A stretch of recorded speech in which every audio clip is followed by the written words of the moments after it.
Dating Unsettled. Welcome to the Dating Unsettled show where we dare to date differently. I'm sitting here with my wonderful, beautiful, fantabulous guest, Imani Bashir.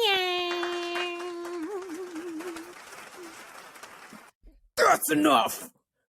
Imani, how are we feeling, doing, thinking today? I'm feeling okay. A little struggling to make it today. It was one of those like get out of bed when I feel like it days today. So that's where I'm at with it. I love it because why should any of us labor at all? That's delightful. Well, we are talking about what it's like to be a late bloomer. Okay. Yeah. And I basically put out an open call to all of my baddies and I was like, who feels like they're a late bloomer? Even my man identifies as a late bloomer. I was like, false, but just kidding. It's your world. I have to respect it. You live in it, not me. So it's just interesting. I consider myself a late bloomer of sorts by American standards because my first kiss, dance, etc. was at 16. But it's like, actually, you're not supposed to be doing stuff. Like the funniest part, the gag is you're not supposed to be doing stuff, little girl. You know what I'm saying? So are you really late? But it was because I had an experience as an African woman in America of seeing all of my African girl, right? Seeing my peers be asked out and taken out and have these kisses and have these in the car, type of experiences. And I was just like, wow, none of that is happening for me. So that's why I somewhat identify as a late bloomer. But then again, when I reflect, I'm like, right on time. For you, what makes you identify as a late bloomer? Like, how did you know that you were one? Oh my God, Joy, you said 16. So now I feel like I'm like, what's beyond late? Like late plus, late squared, late, super late, right? So like, I grew up born and raised Muslim. And so like everything was like, don't do anything until you're married, right?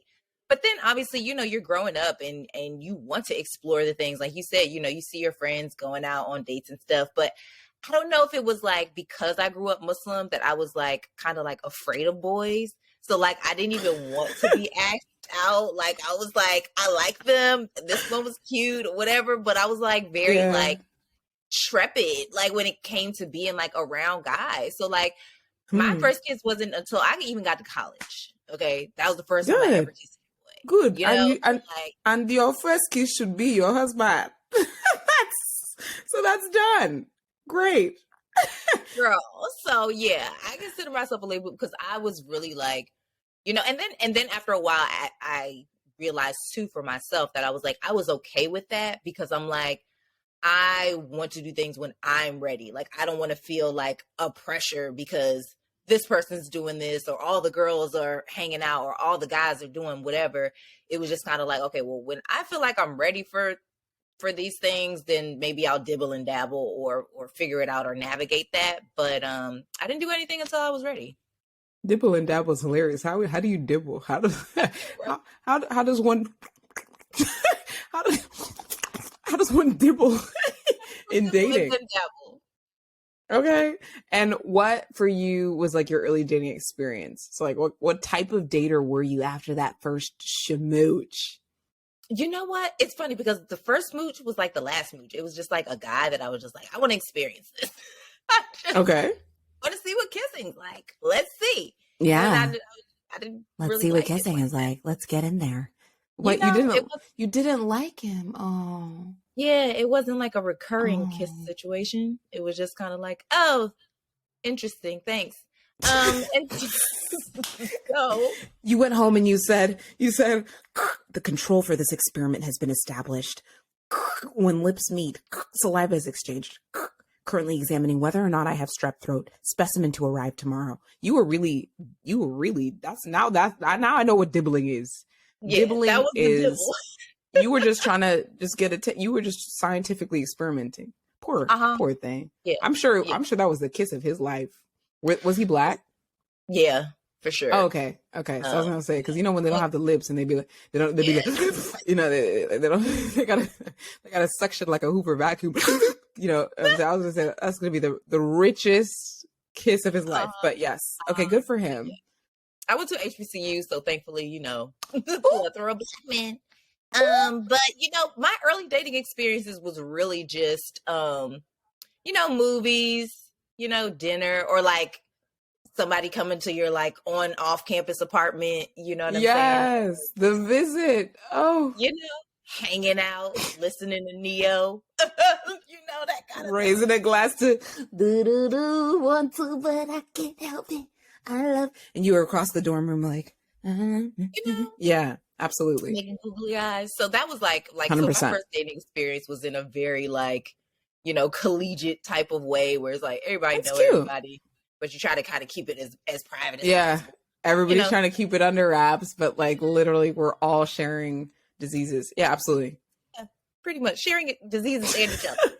That's what it came down to. So you had this first kiss. When did you first find yourself in a relationship? So I was a sophomore in college. Oh, So I was well into like heading to 19, 20. 20. You say well into 19 when Life Alert was distributed, and the TV wasn't even in color when I was 19. Like that's not old. That's not old, but I understand. Yeah, the subjectivity. Very geriatric. So, that was the thing, for me. I felt like I was ready at that point. Like the guy that I was dating in college, I was like, okay, good vibes and all the things. But also I had this like preconceived idea in my mind based on my parents that I was gonna meet my college sweetheart and that was gonna be my husband. So I don't know if that did me a good service or a disservice. But yeah, that's what I had in my head. So like, I wouldn't regret dating him and like, having a relationship with him. But had I not had that in my head, I feel like might have been cut off like a little shorter in time. So yeah. How long did that relationship last? Oh God, it was a rocky 2 years, very on and offy. Balboa. Oh. Yeah. It was a lot. Okay, yeah, that's some college.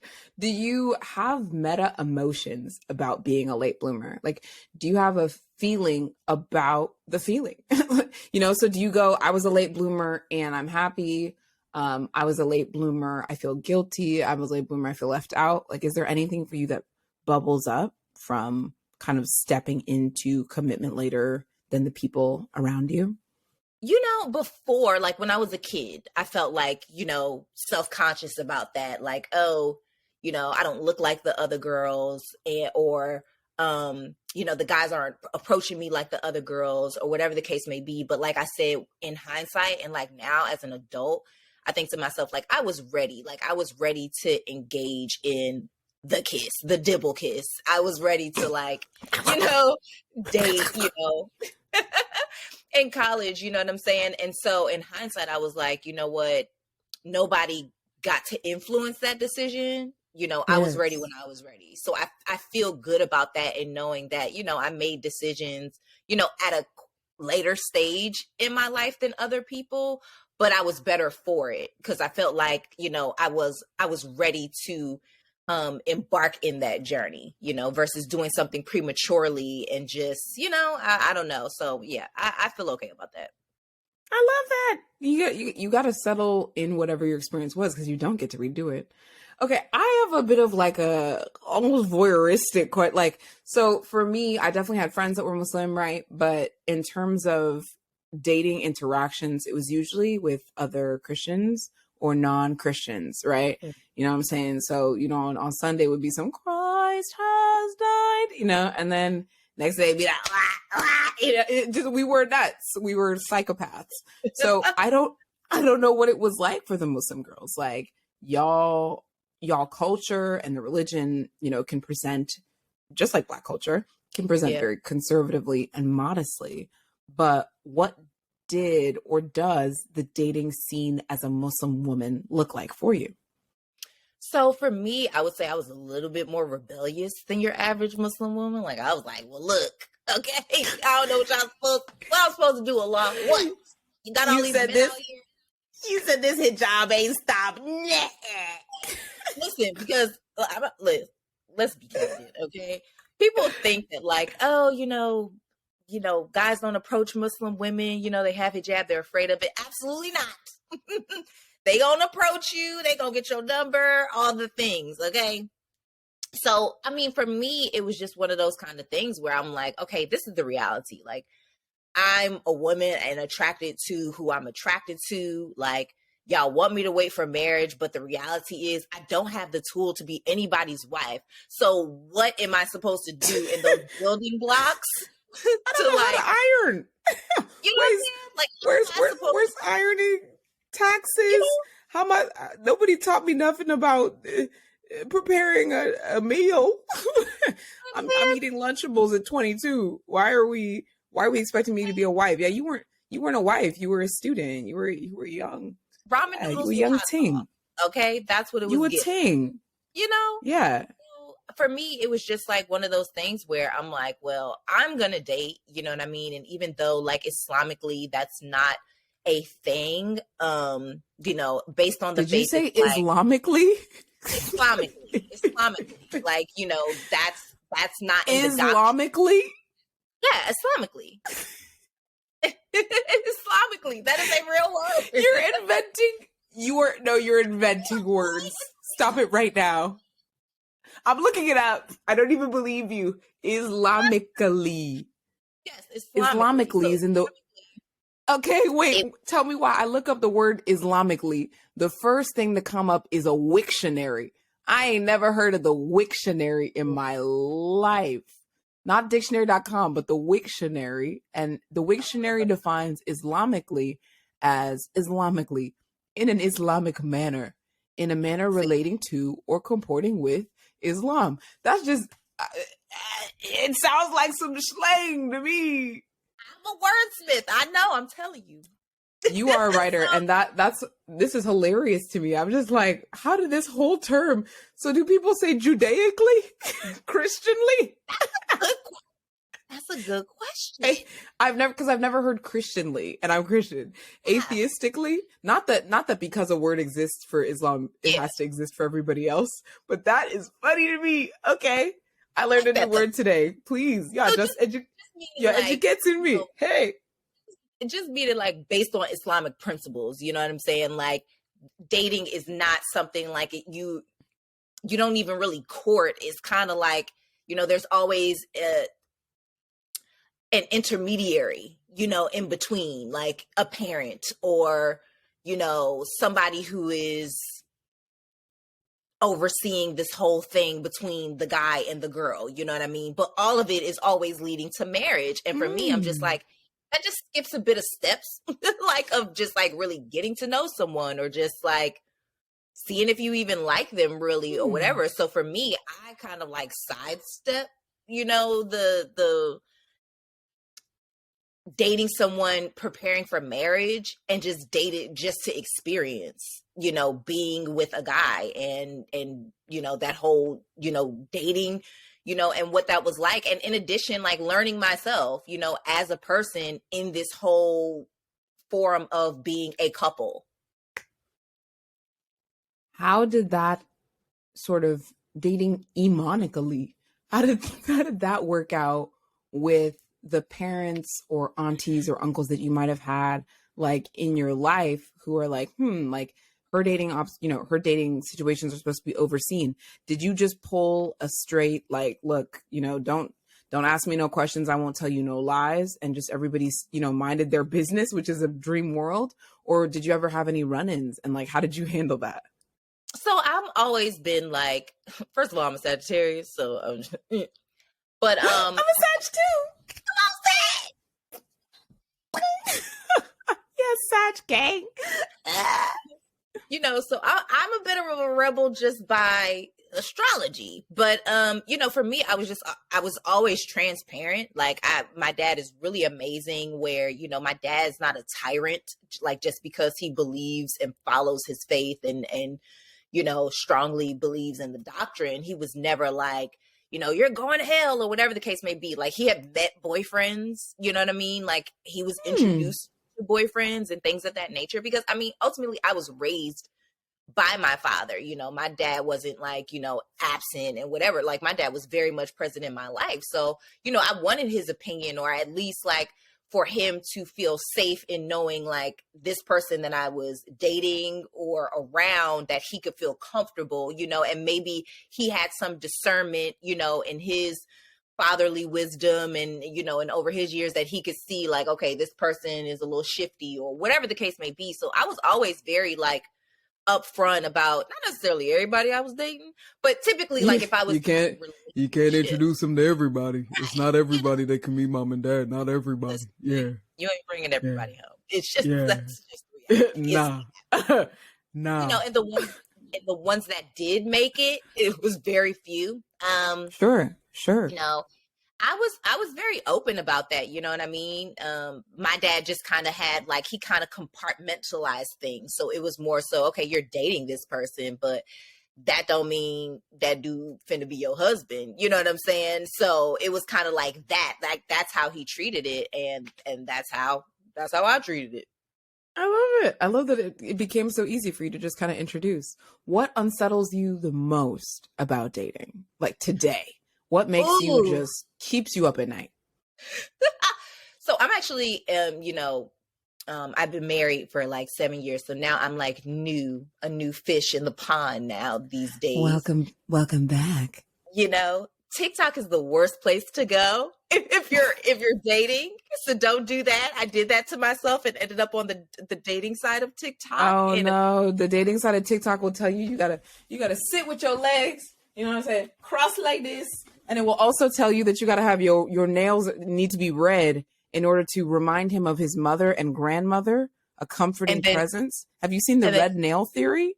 The red nail theory really took me out. I don't want to. I'm like, we need mother in that way at all. Let's wrap it up. Yeah. Okay. So TikTok is the worst for you. What's unsettling about TikTok? It's just like everybody's griping. You know what I mean? And yes, there are like, you know, you have those like typical like pains, especially as a Black woman. You know what I'm saying? You're like, you know, do people even like us? You know what I mean? Like they like characteristics about us, but do they even really like us? And then the concept of like, you know, being a mom, now I'm considered a single mom. You know what I mean? Like, ooh, like, you know what I mean? And you know, the things that people say on that platform, it will make you think you're going to be alone forever. Don't go on TikTok, y'all. The gripe issue, right, is a sort of misery loves company, I find, right, on dating apps. So if we all sit around and all we talk about is the pool has piss, like I appreciated the comment you put on a recent post of mine of just like, yo, congrats, I'm glad to see you like come up out of it. It's like, let's all talk about the positive things. Let's celebrate even when it fails. The way that you were like, yes, I'm new to the dating scene. We should be welcoming that. We should be like, awesome, how exciting. You get, you know, you have the opportunity to start afresh. You know what I'm saying? With your pursuit of love. I think that is so exciting. And sure, there's the loneliness. We talked on the Hopeless Romantic Society episode about the loneliness of being single and how you can use it as a shield to protect yourself and guard yourself from other things. But in the same way that singleness can be a shield, it can be flipped on the outside. You know, you open yourself up to so much more and to so many new stories. So I love that. I hope you're able to hold on to all of that hope and happiness despite people and their, you know, self-reinforcing beliefs. Black women especially, we do this thing because of some study that came out over 10 years ago that has not been refreshed. We tell ourselves that we're the least desired. I know that we are treated very poorly, right? Just from our societal standing and status, but we refuse to believe that we can be an exception to the rules. I don't like that. That's unsettling to me. We refuse to believe that, okay, yeah, you know, only X% of Black women find maybe a marriage on dating apps. Why don't you believe that you would be in that X% of Black women? Like, who told you that you were exempt just because it's unlikely? How many unlikely things have happened in your life? The interesting thing is, like, you know, meeting my son's father, I met my son's father in Cairo, Egypt. My son's father is also Black American. He's from Buffalo, New York. The likelihood of me meeting a Black man all the way on the other side of the world, highly unlikely. So where I am now in my life, I'm absolutely optimistic. I'm not afraid to say that, like, not necessarily that I have my head in the clouds because I obviously have a child, you know, right? But I also understand that dating doesn't always lead to marriage. And I think a lot of people have to stop putting that stipulation on what dating looks like. Like, you don't necessarily have to date to be married. You can really just date and just enjoy someone's company. You can really just date and just enjoy a nice meal. Like, you know what I'm saying? Like, there can be levels to it. And in addition, like, TikTok has this new video series about vasopressin, and this is the chemical reaction for men, and you have to stress them out. That's why they love the women that stress them out. Listen, they said, I what? literally, pun intended, I only want joy in my life. Joy, peace, abundance. Like, I ain't stressing out nobody. I don't want nobody's son stressing me out. Why would I put that karmic energy into the universe of making a man stressed? Do you know what happens when men get stressed? They run for president. Do you know what happens when men get stressed? They become legislators. Do you know what happens when men get stressed? They stalk us. They spray weird things in lifts. They do uncomfortable things. And to have men stressed out is not a world I want to live in.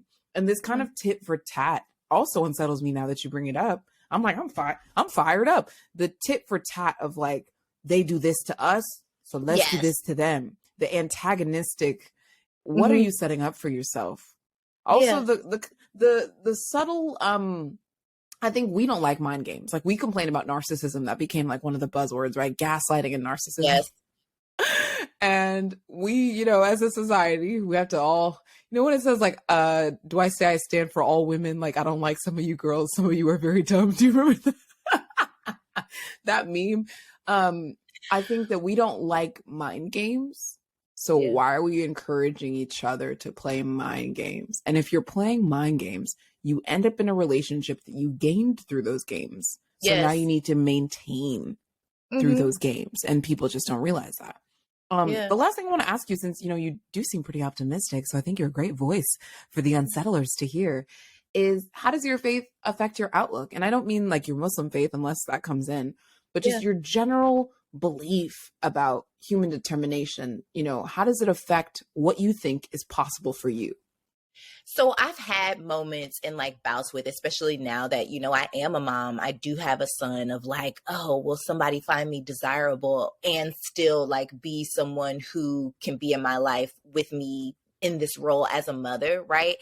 And then also I had to remember like all the occurrences in which I had in my life where people were placed in my life when I didn't expect it. And like I said, meeting my son's father in the way that I did, like, I moved abroad for myself. I moved abroad for like self-reflection and getting my life together and figuring out me. And then I met him in the process, right? So for me, it was like just in that experience alone, it lets me know that like, I don't necessarily have to be so down on myself for the stage that I'm in right now, because like faith-wise, I strongly believe that God got me. Like, God has gotten me to this point. God's going to get me the rest of the way. And whatever the rest of the way looks like, that is all going to be God sent still. So for me, it's like, no, it's not necessarily like pies and rainbows optimism, but it's more so like realistic optimism to know that I'm a damn good person. I'm a beautiful person. I'm a great mom. And that eventually that karmic energy is going to circle its way back in the form of a nice chocolate man. And everything's gonna work itself out, you know? Come on now. It's this, some people would call it delusion. Some people would call it a delusion and audacity to believe that it actually can happen for you. And whether you want black, white, brown, Puerto Rican, Asian, chocolate, it's coming. Like it's possible, it's coming. They're out there, they're using dating apps. So I love for you that it's not, that all of your dating experiences plus your late bloomership or bloomerness haven't resulted in you feeling like, and you also have a son, right? Haven't resulted in you feeling like, oh, well, then my life is over. Like, excuse me. So come on, positivity. Come on, encouragement. Let's give a big, round, virtual, and automated applause.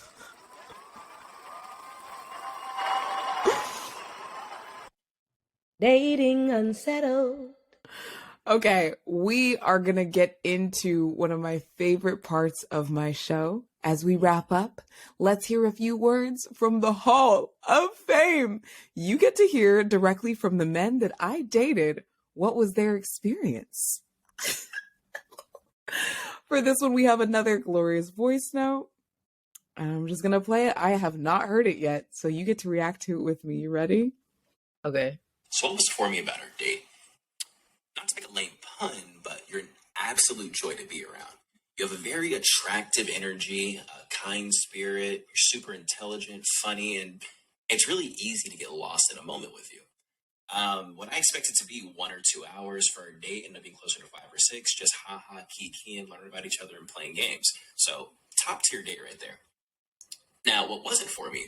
So you had shared with me, some of your TikToks, like I guess closer to the early days, and some of your long-term goals of being like, voice acting, full-time influencer, and going deeper into, that sphere of work. And then at that point in life, I preferred to be a bit more private. So I just imagined, because like obviously you're going to do great and you're going to meet your goals.